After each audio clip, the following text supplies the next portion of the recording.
that a good one? I love it. All right, here we go. One of the most dangerous things an elite athlete or someone with influence on social media can say is, here's what I did that worked for me. Now, it's a hook on social media and everywhere else that tends to get people's attention because if you're elite, you look good, you have a following, and you say, here's what I did that worked for me, a lot of people are going to think that's going to work for them. So today, on the Beyond the Game Plan podcast, we're going to have a little bit of a fight. We had some pre-show words exchanged between the three of us. We're going to have a little bit of a conversation about what that means to us, whether or not it rings true, and you can learn things from elite athletes and people on social media that say things like that, or whether or not it's absolute bullshit. And I think you know which way I stand on that part of the argument. Without further ado, we're going to get going. Now, Beyond the Game Plan podcast is a podcast where we've got a performance coach, a chiro, and a physio, all who have worked with elite populations and pro athletes, as well as your everyday, average weekend warriors, you know, basically every single population. Now, we bring a lot of experience, over a decade of experience in each field, talking about performance, injury, rehabilitation, and all things behind the scenes.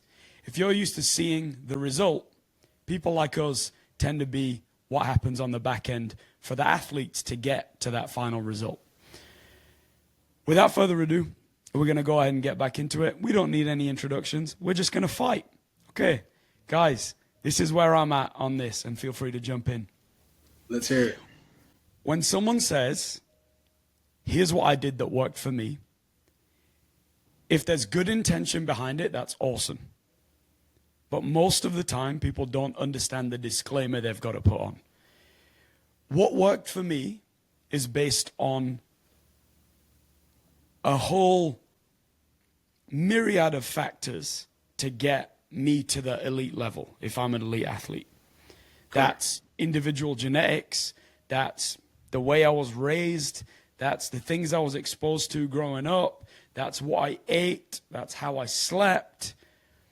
All of things that you don't typically talk about when you say, here's what worked for me and here's what I did.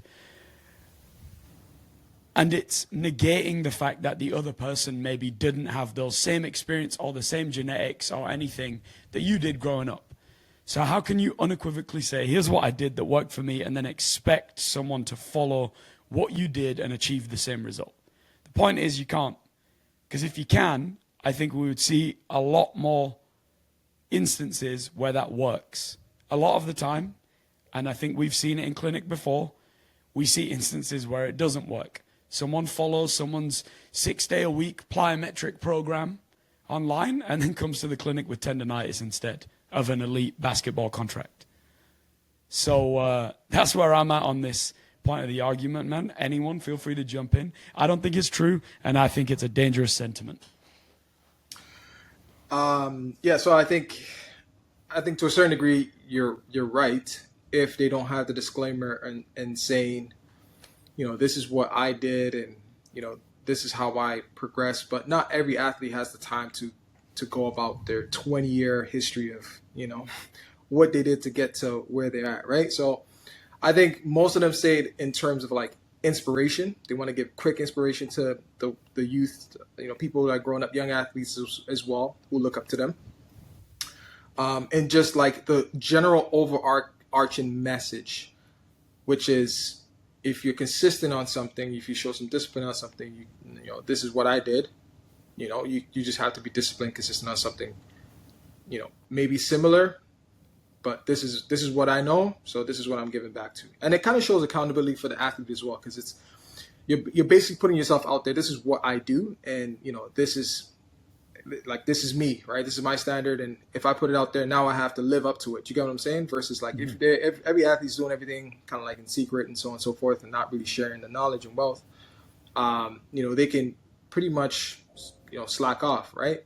But now that same person that heard you say, oh yeah, 4 days a week I do this, and they're like, hey, listen, I saw you only got one time last week, you know what I mean? Like you were out in Cancun or whatever, right? So it keeps them accountable too.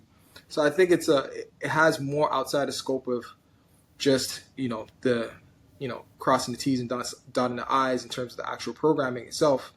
But yeah, if you're telling someone to do a heavy back squat, 3 plates, and that's what you did, and that's what you should do, now you're treading on some sharky waters. I think we live in a world where everything's monetized, right? And so if this information is coming to me when I'm at that athlete's training camp and they're just giving me advice of, hey, look, like I slept X amount of hours a night, recovery is really important, whatever it is. If it's free information, if it's information that they're just saying like, hey, this is what worked for me, I have no problem with it. If it's buy my 6-week dynamic program because this dynamic program is what led me to have a professional contract, that's monetizing your name and your brand, which a lot of us do at the end of the day when it comes to social media. But are you doing it as a net positive for people, or are you doing it to just make money? That's different, right? So if I'm at if a kid that I know is at a training camp with a basketball player and he's saying, hey, look, like this is what worked for me. I tried all these different things. You're 14, maybe it's time to eat a little bit more of this, whatever, sleep a little bit more, stay away from the video games, stay away from the girls, stay away from the boys on the other side, like all these different little pieces of advice, I'm cool with that. If it's, you want to learn how to get to the NBA, here's my version of how to get there, that's obviously a different story. But I think, we play in this world of monetization with things nowadays. So it's important to be able to tell the difference between the two. That's the problem, though. I don't think people can tell the difference between the two. And as a result, I think that's a dangerous sentiment to go around making these claims that, hey, my 6-week program is going to get you to the elite level. And on a smaller scale, sometimes it's not even about monetizing it, but sometimes what you might be doing, your routine may work for you, but your routine might actually hurt someone else. And you got to be careful when you're doing that, because at the end of the day, if you're telling a teammate or a co-worker about here's what I do, and then all of a sudden they look up to you and they think that's what they got to do, you might be ruining them. And I'll give you an example, right? Recently I saw on social media a strength and conditioning coach posted on social media his daily schedule, right? We're not going to talk about how much they get paid or anything like that, okay? We're just going to talk about the daily schedule. The daily schedule said, I wake up at 3 a.m. When asked so for reference, 3 a.m., the day went on until like 10 p.m., okay? Now, if I'm a young strength and conditioning coach, I'm looking up to that dude and I'm thinking, oh, it starts at 3 a.m.? Whoa, look how much they're doing. All right, I'm getting up at 6 a.m. and I got to be on that same grind. Let me get up at 3 a.m., get more work done. Cool, you're motivated for a little bit, whatever. In the comments section on that same post, that strength and conditioning coach was asked, surely you don't get paid enough to do this every day. Is this what you do every day? And the strength and conditioning coach in the comments said, no, this was an anomaly. I usually have a lot of time to see my friends, see my family and stuff like that. That's the danger with clickbait like that. You're being so problematic right now. Because what if a young strength and conditioning coach has a family that they need to take care of that prevents them from doing that 3 a.m. wake up that you did one time and then posted about it like it was your whole life? Yeah. What if they start doing that and now that affects other aspects of their life? You got to be really careful when you do this stuff. And if you're going to post that, post the fact that it's not regular. It doesn't take more than a single comment at the end of your post, something visible. But if you post the visual of your schedule and then somewhere far down the comments, you post the disclaimer, that ain't it, man. I don't know that you're doing yourself a justice. And I think that happens with athletes when it comes to programming and also coaches and whatever. When it comes to, I don't know, buy my finance program for $6 and you'll become a millionaire. So let me ask you this, though. And I'll play devil's advocate on the other side. Mm-hmm. Why is my post making somebody change the entire way that they live their life? That's valid.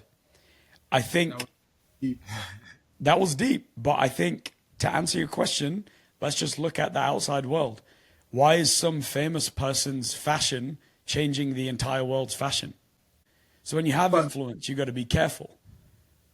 Agreed. I'm gonna say, like, in terms of the programming and stuff, like an athlete giving other young athletes or other athletes that want to be in that same position, if they're trying to give them tips and stuff, the younger athletes probably don't have those same resources. Do you get what I'm saying? Like, they're 100%. probably getting some of those, gems from high level performance coaches like you. Do you know what I mean? So they're trying to give back in their way as much as possible, and it's an accessibility thing. You know what I mean? So they be giving the masses, whoever that hits, yeah, sure, it might give maybe, I'm just arbitrarily putting a number, 50% of people attend not. But the other 50%, they might just be like that one person that said, you need to do this and then you're going to be great. So now you help 50 people out too. So now the 50-50, does that equal? I don't know. Nobody knows. But I do know that there's probably a certain amount of people that might benefit from that free gem that a professional athlete might have gave them, and that just gave them the motivation, pushed them past the edge. Yo, total sidebar, what would be a great research study is taking how many people have actually purchased these programs and how many of them perform at a high level because of that program. Yeah, That would be a great research study. So, okay, I'll give you an example, right? And because I get you, and I'm not talking about the coaches who post programs being like, hey, here's my $30 a month program that you can do to get more athletic. We all know that there's some risk. Like, look, if you get injured on a program, there might be a whole host of factors that were the reason that you got hurt, right? It's not necessary that the program hurt you. yeah, But the problem is when you're unqualified and you don't have the experience to be able to dissect, how to create a program for the masses, which a lot of these coaches that are online, they do that. And they don't actually do it to the level of work that, maybe themselves or their own athletes can handle. They probably take the programming down a little bit because they understand it's for the masses and for people who maybe aren't as trained as their elite athletes. That I have no problem with whatsoever, right? And I get that you can't give a disclaimer for everything. I'm talking specifically about the people who sell that little, oh, here's what I did, and look at where I am, and therefore you should buy this program, and that getting people hurt. Because, look, I'll tell you this. Funnily enough, Tommy, what you were talking about of, I'd love to see how many people were successful from these online programs. Well, I'll tell you, I did an online program for an athlete that is a university football player, right? It was 12 weeks, right? 12-week program. End of the 12-week program, he had a combine with his school, and he ran a 4.440, okay? He texts me saying, man, wow, your program worked. That was amazing. Thank you so much. Dude was running a 4.4 before the 12 weeks. He ran like a 4.48 and then ran like a 4.43. I don't know how much of the program he was even doing. But like, he did it, ran it, great, awesome, wonderful. I'm so happy that worked for you. I had an athlete on the same program that didn't get any better. And they didn't get any better because when you ask them about their habits, they're sleeping 5 hours a night because they're working 2 jobs. They're not eating right. They're not doing any of that stuff. And they don't get that much faster. But this genetic freak ran a 4.4 on my program. He was already going to be a 4.4 guy with anyone's program. He just happened to choose mine. That's what I'm saying, is that, like, I'm under no false pretenses about how programs work. And that some people get hurt, some people get helped. I'm not talking about those. I'm specifically talking about the people online with nothing other than an arse that they can shake or a 6-pack that they can put on the camera, and they're telling you, oh, here's what I did that worked for me. Do my program. That's fair enough. So if we stick on pros, right? We stick on like high level athletes, let's say, and we kind of flip it around. I'm curious your point of view on this too now, both of you guys. Yeah. If we flip it to the actual sport now, not the programming of how they got there. Yeah. We're talking about a quarterback saying, hey, this is how I throw a ball.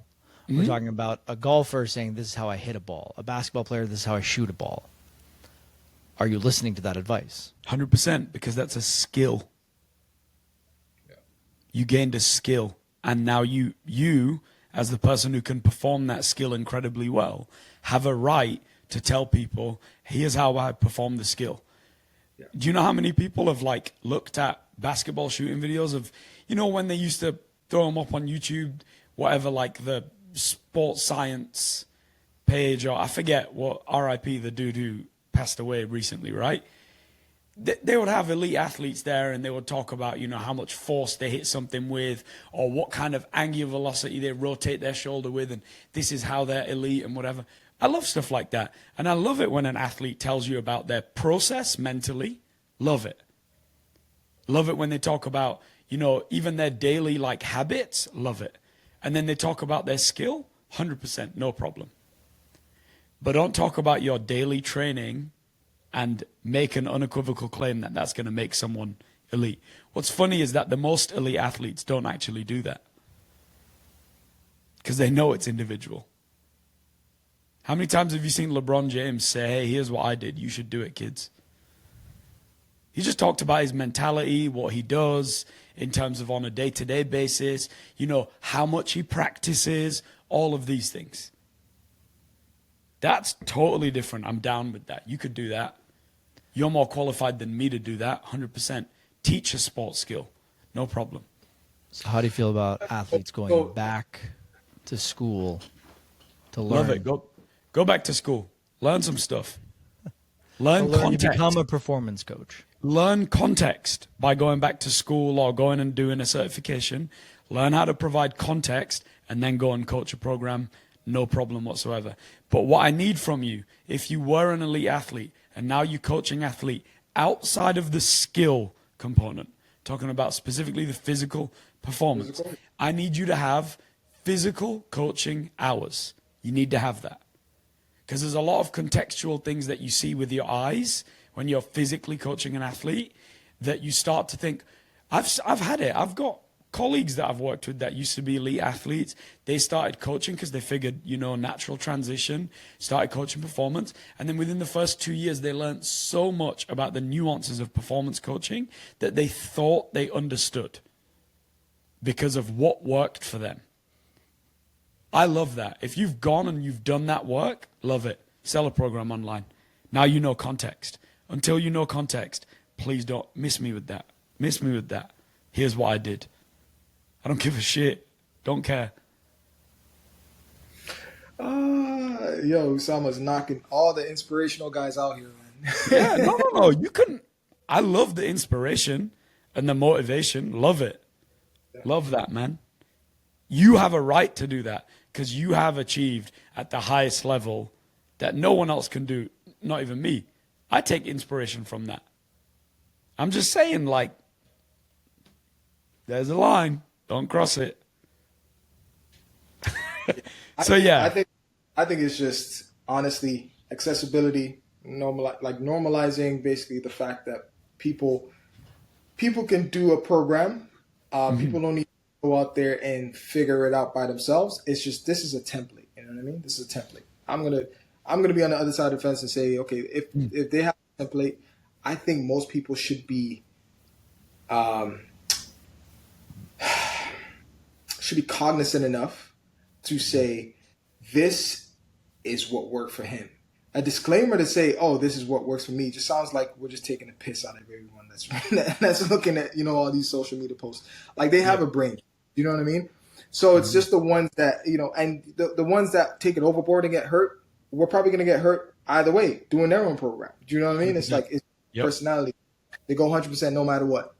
So, you know, I think, you know, if we're missing the essence of you're reaching people who can just need a template, who need something to build off of, I think we're now doing them a disservice. You know what I mean? It's like free gems of like, this is exactly what I did, and it might be accessible to you. Here's what you can do. But yeah, I get it. I feel, to be honest, I feel that, like, I think the template and what you're saying is real. Not everybody has man, growing up, I didn't have those kinds of resources, right? So I didn't even have those resources to learn strength and conditioning. Like, I couldn't pay for a course. When I was coming up as an S&C coach, it was like, I just have to like try my luck to try and be in situations where there's good coaches that are talking. You know what I mean? But I couldn't pay for a $1,000, you know, Altis course or anything like that. At the time, I didn't have that kind of resource. So I get it.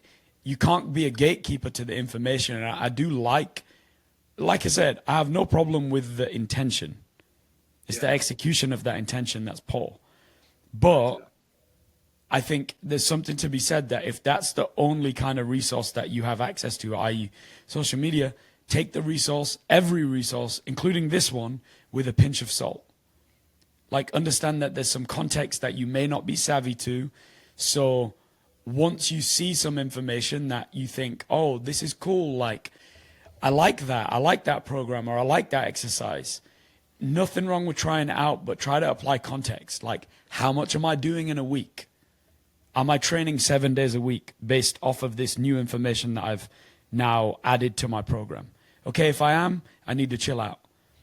You know what I mean? Am I doing plyometrics every single day? If I am, probably need to chill out.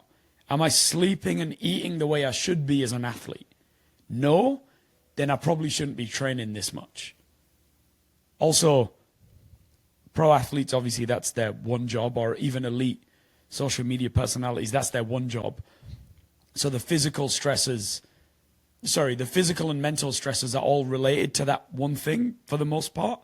Whereas if you're a high school student, you got physical and mental stresses, or someone who works a 9 to 5, you got physical and mental stresses outside of what you're trying to achieve physically in terms of your performance. So be aware of those physical stresses too.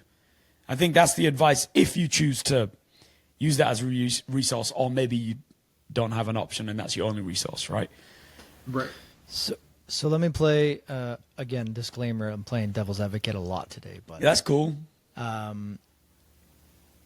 We all know the rule, the rule that, whatever, the book that was written, the 10,000 hour rule, right? 10,000 hours, you're an expert. Love it. Do you like it? Let me explain why. Arguably, a professional athlete has worked out for more than 10,000 hours throughout his or her entire career. Yep, for sure. What's that? Arguably. Like, you're talking about maybe Pascal Siakam. When did he start playing basketball? Late. I'm talking about working out. We're talking about programming at this point. I'm talking like about working out. Oh, okay. Yeah. I was talking about skill acquisition. Either working out or skills, likely more than 10,000 hours. Oh, yeah. Okay. So my thing is, if that makes them an expert based on that guideline, it's just a guideline, what's stopping them from promoting themselves as experts in the programming field? Yeah. I'm on the fence that not every professional athlete has gotten 10,000 hours. I'm going to boldly say it because, like Usama kind of touched on it before, which is some people are just born with gifts. You know what I mean? Like, you might not need as much hours in the gym as someone else. You're just blessed with motor planning skills, by the gods, You're able to get the jump shot just right. You're able to repeat that jump shot just right. You know what I mean?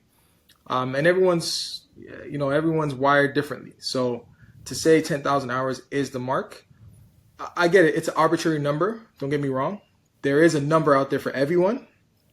But I don't think to just say like 10,000 is the number that you have to hit. I think it's more like it depends on the person. But yeah, you have to work on something. But some people, like I said, blessed, right? Some people start playing basketball late and they make it pros. Some people play basketball early and still don't make it to the pros, right? So what do you say about them? 10,000 hours and little Johnny that is 5'5". What? I have a number for you. Okay. Oh, okay. 624 is from days. To make your point, okay? If I worked out 2 hours a day, 6 days a week, worked out in the gym doing performance training with someone who knows what they're doing, not just random, because I wouldn't argue that random hours contribute towards that 10,000 hours. It has to be specific work.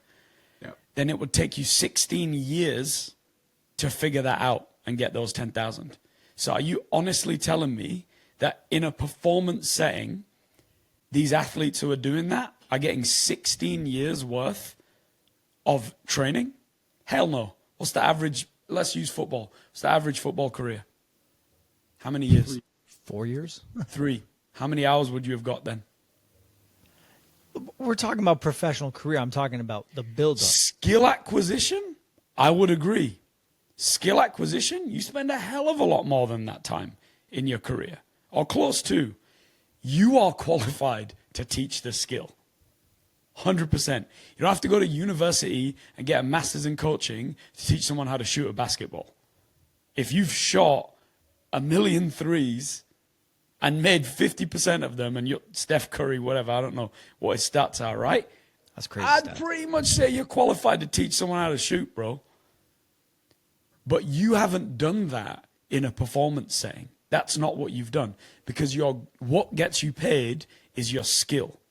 So I have no problem with someone teaching the skill. I am specifically talking about, I'll pull that up again, 16 years of 2 hours a day, 6 days a week, working out with someone who knows what they're doing, knows how to apply context. There isn't a pro athlete right now, or rarely does there come along one, that has done that right now. I haven't even done that. Listen, I'm not an expert. I'm glad you said that. For me, what I'm saying is, what I want to say is I agree with you. I was just playing devil's advocate. The difference between being the athlete getting coached in the gym and actually coaching another person. So you guys believe most professional athletes have gotten like at least 10,000 hours in terms of like skill development before making it to the league? I would say the elite of the elite athletes have, but I wouldn't say the ones starting out have got that. Not at all. I would say like if we're just throwing random numbers out there. LeBron's played 20 years in the league. He's definitely got 10,000 hours. Yeah, you feel me? Like, yeah. Got a lot more than that. But he didn't get those 10,000 hours when he first got into the league. 100%. You know what I mean? So it's like most athletes reach their like combination of athleticism and mind peak at about 28, 29, 30.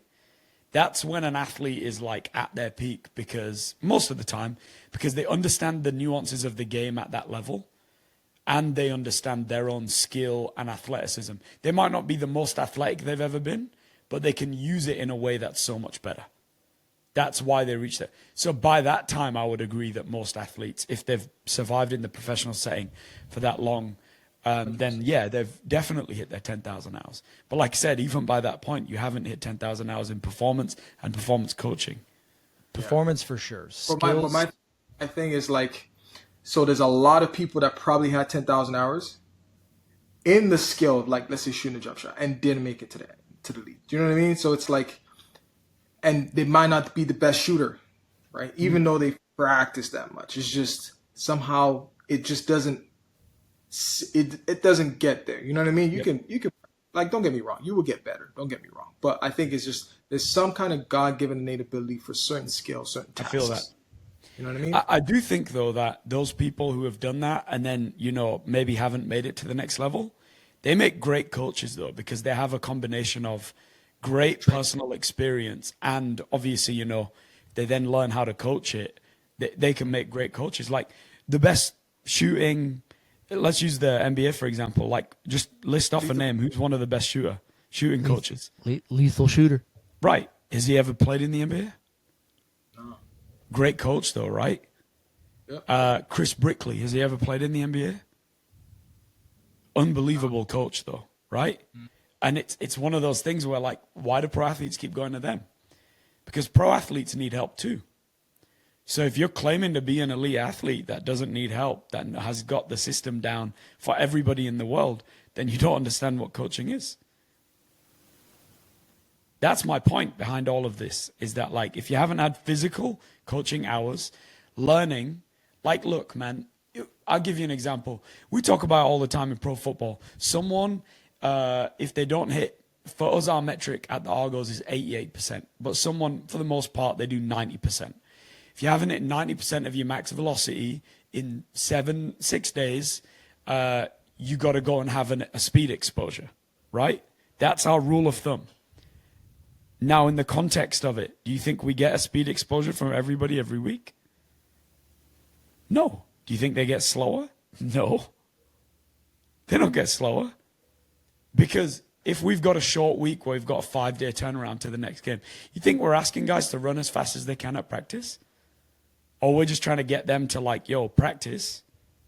Let's do more recovery stuff and let's make sure that your body's feeling good and whatever from a performance standpoint.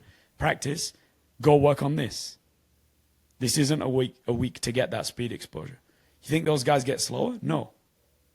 So this is where context matters. Otherwise, my first year in professional sport, I would have been like, right, if you're not hitting a speed exposure, man, we're all getting slower. That's just not true. But that's where context matters. And that's what people who make those claims do not have. You don't have context. So without context, you can't tell me that you know what's going to work for everybody because it worked for you. All right, guys. So look, that was enough ranting about this stuff. Okay? I do have a couple things. I don't know. Does anybody have closing thoughts? My closing thoughts on this topic is simple. Perfect.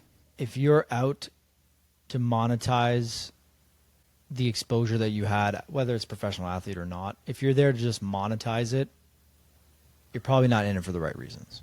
My closing argument or my closing thought is just for those who are watching people, role models, idols, and all that kind of stuff, take it with a grain of salt. You know, make it personalized to you, and also ask a professional as well. Okay, like don't just take it as all word. Ask a professional, run it by them. And if you can, and if not, just to add to that, if you don't have the resource to ask a professional, no sweat, do it. But don't do it with the expectation that it works. Do it with the expectations that you might need to have some flexibility in the way you apply it because of your own individual situation. Like if they get up every day at 4 a.m. to work out, but you can't because you work till 11 p.m., don't think getting up at 4 a.m. is going to help you become that elite athlete that you want to be. It might not be it, you know? Okay, so before we finish, I have one myth. Fitness or performance or rehab myths. Are you ready? Yeah. This is for you guys. I will not say anything. Once injured, the injured area or affected area will always be weak. Talk to me. Tommy, you got 2 minutes on the clock. Ready? Go. First, I'll say absolutely not. And it depends on the injury. So sometimes when we're talking post-op, you know, by the time we're done the rehab protocol, I might even be stronger than the other side.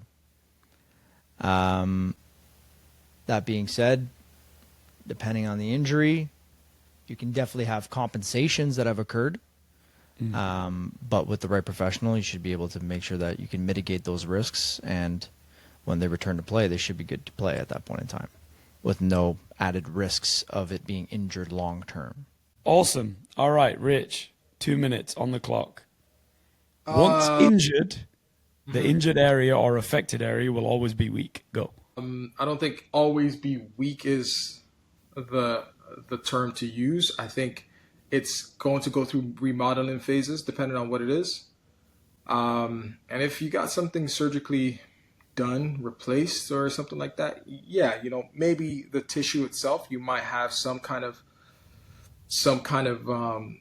point to make about, okay, maybe the donor graft or the graft might not be as strong as it was before, and it might not remodel to the point where it's now just as tense as the other side.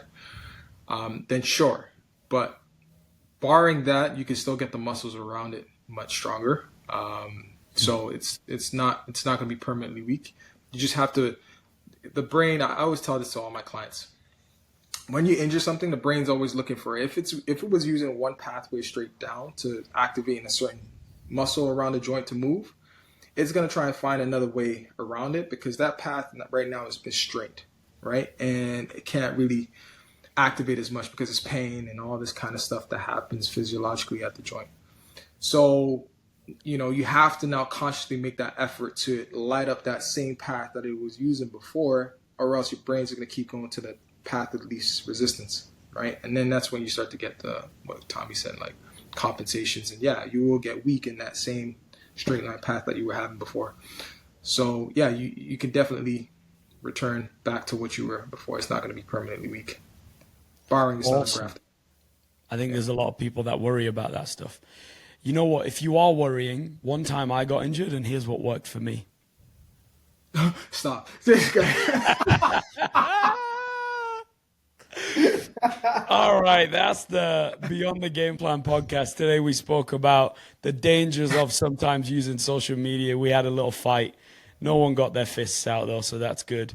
We had a little bit of some rumors, and we're going to end every single episode with some rumors, myths in the fitness industry, performance, physio, chiro, rehab in general.